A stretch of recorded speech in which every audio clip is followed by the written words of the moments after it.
അറിയാം ഡയബറ്റീസ് എങ്ങനെ ഉണ്ടാകുന്നു. ഇൻസുലിൻ എന്ന് പറയുന്ന ആ ഒരു ഹോർമോണിൻ്റെ വ്യതിചലനം കൊണ്ട് ബ്ലഡിൽ ഷുഗർ കൂടുന്നതാണ് ഡയബറ്റീസ് എന്ന് അറിയാം.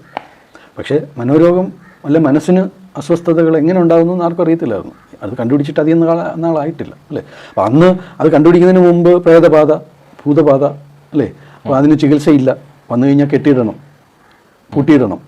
ഈ ഒരു അവസ്ഥയിൽ നിന്നാണ് സൈക്കാട്രി രോഗങ്ങളെക്കുറിച്ചുള്ള ഒരു നാണക്കേട്, അല്ലെ ഒരു ഭൂതബാധ പ്രേതബാധയാണ്, വന്നു കഴിഞ്ഞാൽ പൂട്ടിയിടണം, ഇതിൽ നിന്നാണ് നാണക്കേടെന്നുള്ള ഇത് വന്നത്.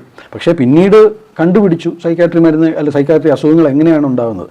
ഇപ്പം സൈക്കാട്രി അസുഖം ഉണ്ടാകുന്നത് ശരീരത്തിലെ ചില അല്ലെ തലച്ചോറിലെ ചില ഹോർമോണിൻ്റെ വ്യതിചലനം കൊണ്ട് ചിന്തകൾ കൂടുന്നു, അല്ലെ ചിന്തകൾ കൂടുന്നു കുറയുന്നു. ഇപ്പം തമ്മിൽ താരതമ്യം ചെയ്ത് നോക്കിക്കഴിഞ്ഞാൽ ഡയബറ്റീസിൽ ഇൻസുലിൻ്റെ ഹോർമോണിൻ്റെ പ്രശ്നം കാരണം ഷുഗർ കൂടുന്നു രക്തത്തിൽ എന്ന് പറയുന്ന തലച്ചോറിൽ ചില ഹോർമോണുകൾ ഡോപ്പമിൻ, സെറട്ടോണിൻ എന്ന് പറയുന്ന ഹോർമോണുകളുടെ വ്യതിചലനം കാരണം ചിന്തകൾ കൂടുന്നു.